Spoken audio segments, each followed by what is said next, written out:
MD and Chairman CSE and the members of the table, dear friends.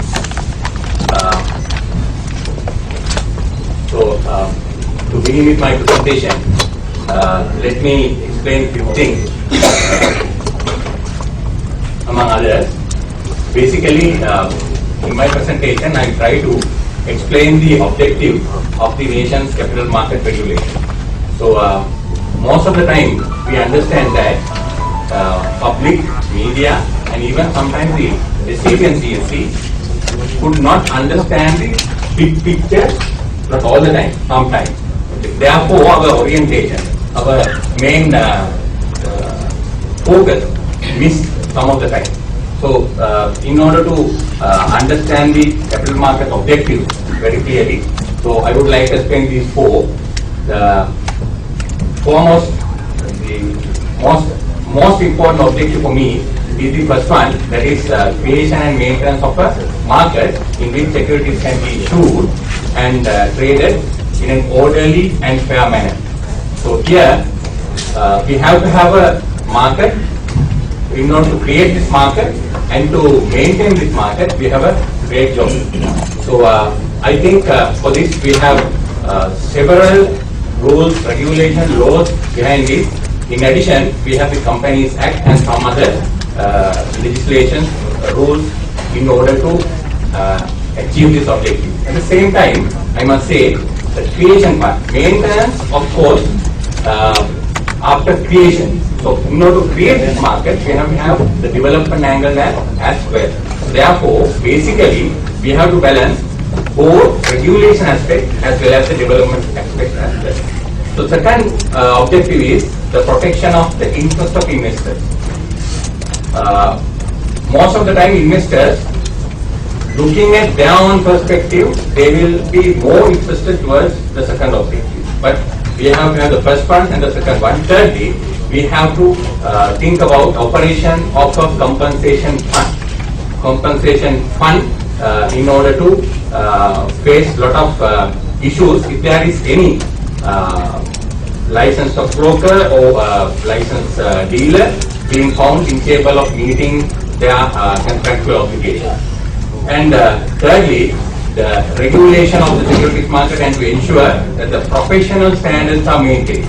So in our market, not only the first objective, we have to maintain the professional standards in line with the global expectations. So, and in order to, when you look at our main theme of this press briefing, we concentrate towards roadmap of the capital market towards next few years.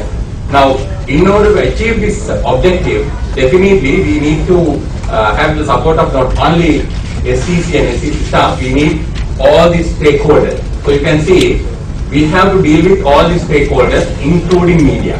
So in media, we consider as a very important tool because through only media, we can educate our public and to communicate our own plan towards the grassroots level. And when we take this capital market development, the main barrier is bank concentration, over dominance of banks. You can see here, if you take the deposits in banks, the value is 76%. And if you take the CDs deposit, the value is 24% of the all deposits in Sri Lanka. So now we can see a lot of potential in the Sri Lankan capital market rather than the banks, because banks are now reaching their maximum levels.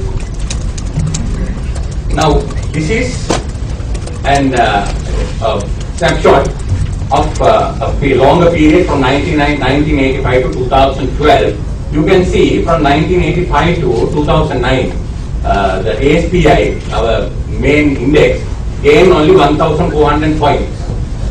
Only 1,400 points. But after war, that is during the last 3 years, we have able to gain 4,250 points.